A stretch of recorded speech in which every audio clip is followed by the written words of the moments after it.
Doctor بولا Mrs ملک آپ کے شوہر کا بہت بری طرح ایکسیڈنٹ ہوا ہے جس میں ان کے سر پر شدید چوٹ آئی ہے۔ وہ اس وقت ICU میں ہے۔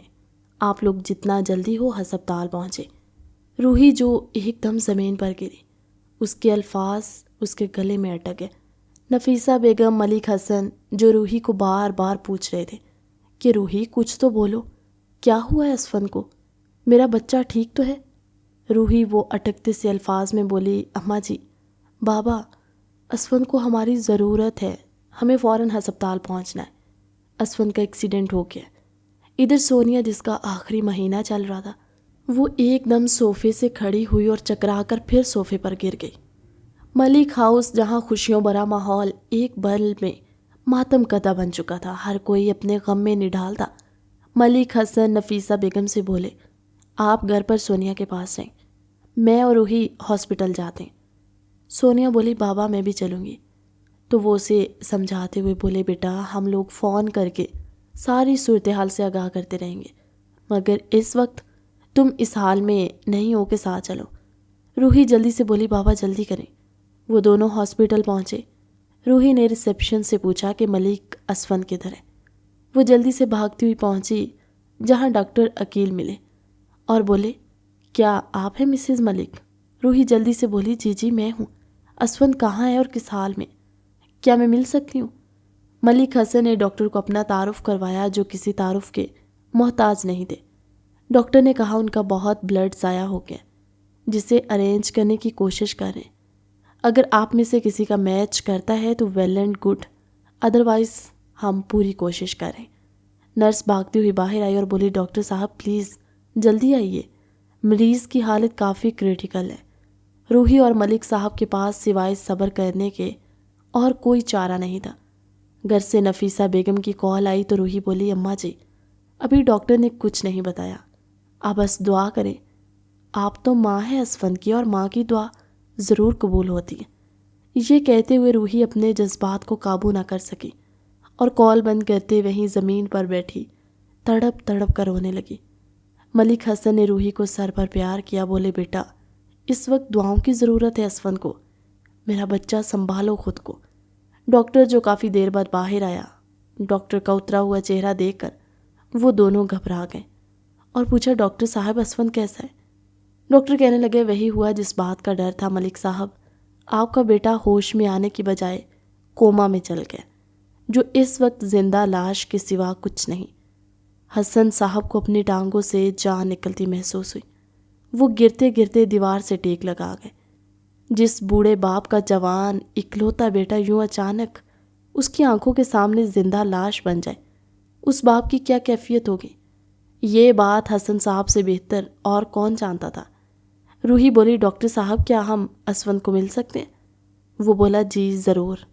حسن صاحب نے ڈاکٹر سے پوچھا کہ کل اس کا کوئی علاج اگر باہر کے ملک بھی لے جانا پڑا تو میں لے جاؤں گا، بس آپ مجھے بتا دیں کہ وہ ٹھیک تو ہو جائے گا نا؟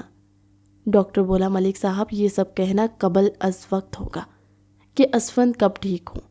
میں آپ کو کسی دھوکے میں نہیں رکھنا چاہتا، کیا پتہ کوئی معجزہ ہو جائے اور وہ ابھی ہوش میں آ جائے، یا ہفتے، مہینے، سال، یا پھر ساری زندگی وہ ایسے ہی رہیں گے۔ آپ چاہیں تو انہیں گھر بھی لے جا سکتے ہیں، اگر انہیں گھر میں آپ علاج کی سہولت میسر کروا دیں۔ روحی اور ملک صاحب نے فیصلہ کیا کہ وہ اسفن کو گھر ہی رکھیں گے تاکہ سب کی زیر نگرانی اس کا علاج بھی کیے اور اپنوں کا احساس اسے جلد ہوش کی دنیا میں واپس لے آئے۔ اسفن کا جوان وجود اسٹریچر پر لٹا کر وہ اسے ایمبولینس میں منتقل کرنے لگے کہ روحی اور ملک حسن دیکھ کر تڑپ سے گئے۔ ایمبولینس کی آواز سن کر نفیسہ بیگم کا دل ایک دم دھڑکنا بھول گیا۔ جب وہ بوڑھی ماں بھاگتی ہوئی گھر کے مین دروازے پر گئی تو آگے سے ایمبولینس والے بولے، پلیز راستہ دیں۔ سونیا جس کی طبیعت خراب ہونے لگی، ادھر اسفن کو اٹھائے وہ گھر میں داخل ہوئے اور روحی نے آگے بڑھ کر سب کچھ ایک کمرے میں سیٹ کروایا۔ ایک ڈاکٹر اور نرس کو گھر پر رکھا جو ہر وقت اسفن کے پاس موجود رہیں گے۔ نفیسہ بیگم بولی، کوئی مجھے بھی بتائے گا میرے جگر کے ٹکڑے کو کیا ہوا؟ اب ساری بات وہ نفیسہ بیگم کو بتا چکی تھی۔ وہ سب اس کے ارد گرد کھڑے، مگر اسفن بے سدھ سا پڑا ہوا تھا۔ اچانک روحی جس کا سر چکرایا اور وہ خود کو سنبھالتی وہیں بیٹھ گئی۔ مسلسل 7 سے 8 گھنٹے وہ ہاسپٹل کی بھاگ دوڑ کرتی رہی۔ خیر رات گزر گئی۔ اسی طرح پریشانی میں سارا گھر سوگوار سا ہو گیا تھا۔ سونیا جو اپنے کمرے میں بیٹھی الماری سے اپنے بچے کے کپڑے، اس کے کھلونے اور وہ ساری چیزیں دیکھ کر رو رہی تھی جو اسفند نے خود خرید کر پوری الماری بھری ہوئی تھی۔ وہ سوچ رہی تھی کہ کیا جب ہمارا بچہ اس دنیا میں آئے گا تو اسفند اسے دیکھ پائیں گے بھی یا نہیں۔ وہ بڑی مشکل سے اٹھتی ہوئی اسفند کے کمرے میں گئی۔ کافی دیر اس کے پاس بیٹھی، اسفند کا ہاتھ اپنے ہاتھوں میں لیے وہ باتیں کرتی رہی اور بولی، اسفند جی پلیز اٹھ جائیں نا، دیکھیں ہمارا بچہ اس دنیا میں آنے والا ہے اور میں چاہتی ہوں سب سے پہلے آپ اسے گود میں اٹھائیں۔ سونیا کو پیٹ میں بچے کی حرکت محسوس ہوئی تو اس نے اسفند کا ہاتھ اپنے پیٹ پر رکھا اور بولی، آپ محسوس تو کر سکتے ہیں نا، یہ آپ کا بچہ ہے، اس کے لیے اٹھ جائیں۔ سونیا اسفند کے کندھے پر سر رکھے رونے لگی کہ جب اسے ایسا محسوس ہوا جیسے اس کے ہاتھ میں اسفند کا ہاتھ ہلا ہو، وہ فوراً جھٹ سے اٹھی اور کہنے لگی۔ اسے لگا یہ اس کا وہم ہے، مگر پھر اس نے اپنی آنکھوں سے دیکھا جب اسفند نے اپنے ہاتھ کی انگلی اٹھائی۔ سونیا جلدی سے شور مچانے لگی، اسفند کو ہوش آ رہا ہے۔ جیسے یہ آواز باہر سب کے کانوں سے ٹکرائی تو وہ بھاگتے ہوئے کمرے میں آئے۔ ڈاکٹر جو جلدی سے اسفند کا چیک اپ کرتا بولا، مس سونیا آپ کی کوششیں رنگ لی آئی ہیں، اسفند صاحب کا دماغ کافی حد تک ریکور کر رہا ہے، انشاءاللہ یہ خوشی کی خبر ہے اور امید ہے وہ جلد ہی مکمل صحت یاب بھی ہو جائیں گے۔ یہ بات سب میں امید کی کرن جگا گئی۔ صبح ہوئی تو ملک حسن بولے، آج میں اسفند کا صدقہ دوں گا۔ صدقہ 100 بلاؤں کو ٹالتا ہے۔ وہ 2 بکرے اسفند کے صدقے کے ذبح کروا کر لائے، وسیع کھانا بنایا اور غریبوں میں تقسیم کروا دیا۔ آج اسفند کو یوں بستر پر لگے 1 ہفتہ ہونے والا تھا۔ اب اس کی طبیعت میں کافی بہتری آئی تھی۔ وہ باتوں کو سنتا اور چہرے پر تاثرات بھی دیتا۔ روحی جس کی طبیعت بھی بوجھل پن اور چڑچڑا پن زیادہ آنے لگا، آج وہ اسفند کے پاس کھڑی اس سے باتیں کر رہی تھی کہ جب اسفند نے اپنی پلکیں جھپکی اور شاید آج وہ آنکھیں کھولنے کی کوشش بھی کر رہا تھا، روحی نے اسفند کا ماتھا چوما اور بولی، اسفند آپ بہت ہمت والے ہیں، پلیز کوشش کریں، حوصلہ مت ہاریں، پورے گھر کی حالت اجڑ سی گئی ہے، آپ کے بغیر سب ادھورا ہے اسفند، ہمارا بچہ دنیا میں آنے والا ہے، میں نہیں چاہتی وہ دنیا میں آئے اور آپ کو اس حالت میں دیکھے، ابھی ہم نے بہت کچھ ساتھ دیکھنا ہے، پلیز اسفند۔ وہ اسفند کا ہاتھ تھامے اس کے چہرے کی طرف دیکھتی ہوئی روئے جا رہی تھی۔ ادھر سے سونیا اور نفیسہ بیگم بھی کمرے میں آ گئے۔ ملک حسن جو بیچارے اکیلے بزنس کو ہینڈل کر رہے تھے، جو اب ان کے بس کی بات نہیں تھی۔ سونیا کمرے میں آئی اور بولی، اسفند جی آج میں ہاسپٹل جا رہی ہوں، ہمارا بچہ آج دنیا میں آئے گا اور یہ خوشی آپ کے بغیر ادھوری ہے۔ سونیا کی آنکھوں سے آنسو جاری ہو گئے کہ جب اسفند نے آہستہ آہستہ آنکھیں کھولی۔ پورے 10 دن بعد آج اسفند نے پہلی بار اپنی آنکھیں کھولی تھی۔ شاید وہ اپنی اولاد کو دیکھنے کے لیے تڑپ رہا تھا۔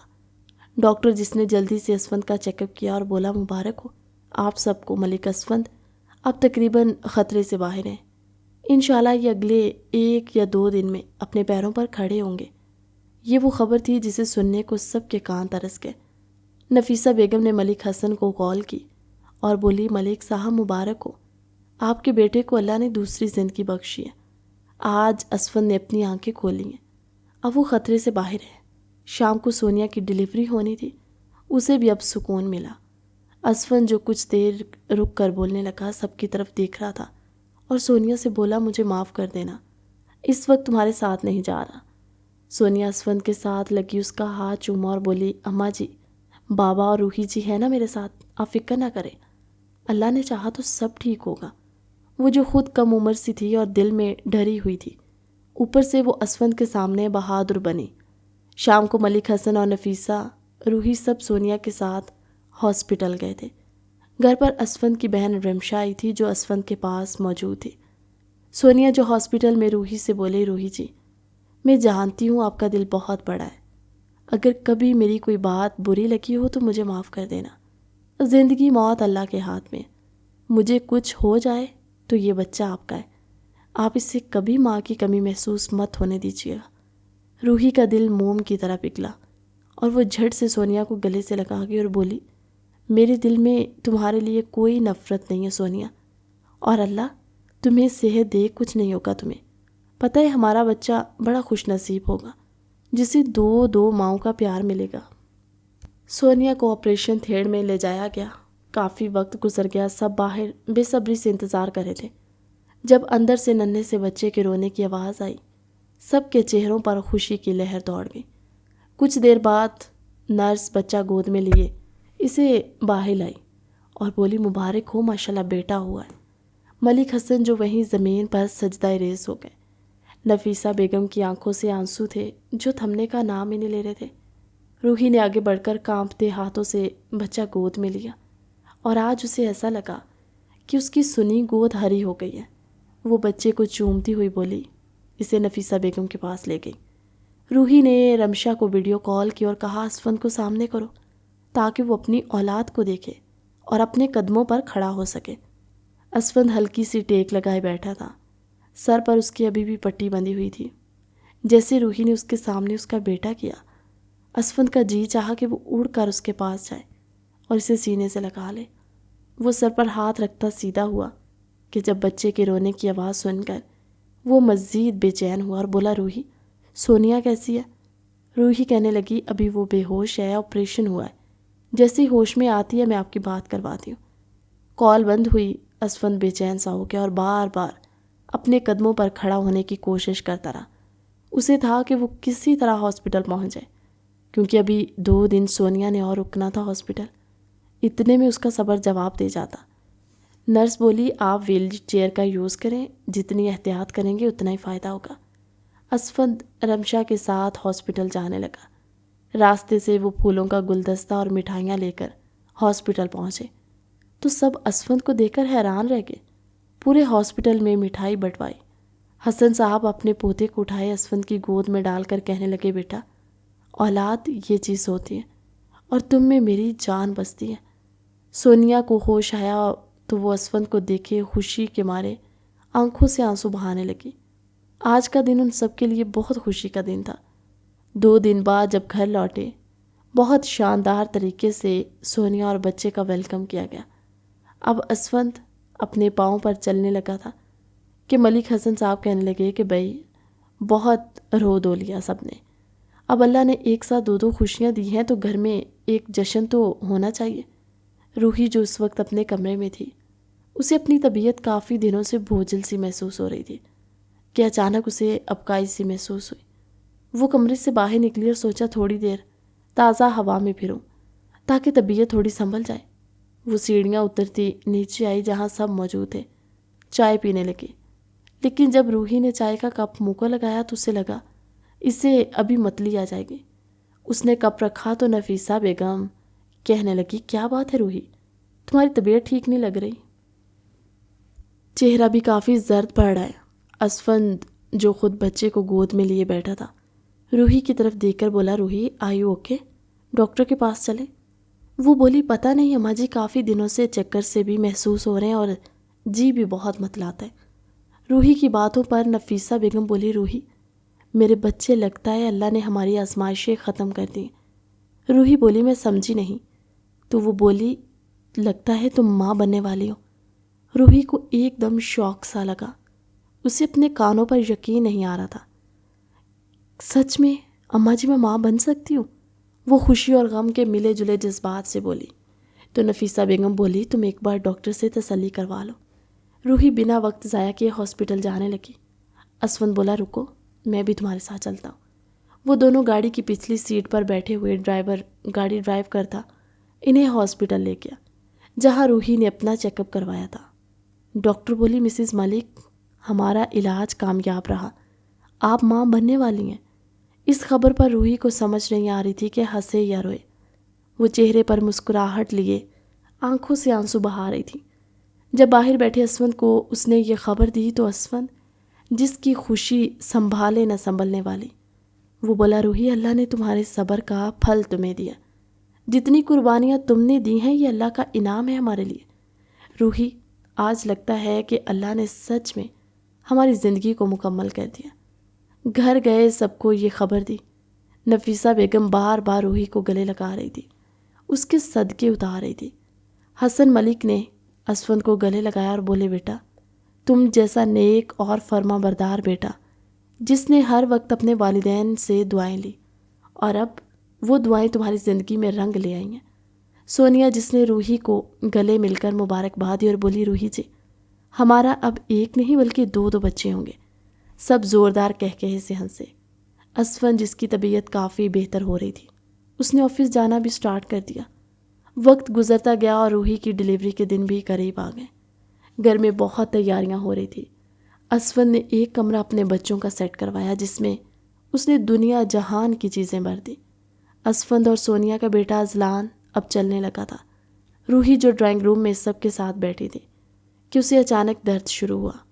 روحی وہیں درد سے کراہتی رہ گئی۔ اسفند اور ملک حسن آفس میں تھے۔ گھر میں نفیسہ بیگم، سونیا اور ملازم تھے۔ سونیا نے جلدی سے روحی کو سنبھالا اور ڈرائیور سے کہا کہ گاڑی نکالو۔ نفیسہ بیگم اور سونیا روحی کو ہاسپٹل لے کر پہنچی۔ اسفند کو بھی اطلاع کر دی۔ روحی کے جانے سے پہلے اسفند ہاسپٹل پہنچ چکا تھا۔ روحی جو کسی بھی قسم کا رسک نہیں لینا چاہتی تھی، اس نے ڈاکٹر سے کہا میرا آپریشن کر دے۔ آپریشن کے وقت روحی کو بلڈ کی ضرورت تھی۔ نیگیٹو گروپ تھا جو آسانی سے ملتا نہیں تھا۔ اسفند پریشان ہوا لیکن سیم بلڈ گروپ سونیا کا تھا۔ سونیا نے روحی کو بلڈ دیا۔ آپریشن کامیاب رہا۔ روحی نے ٹوینگز بچوں کو جنم دیا، ایک بیٹا اور ایک بیٹی۔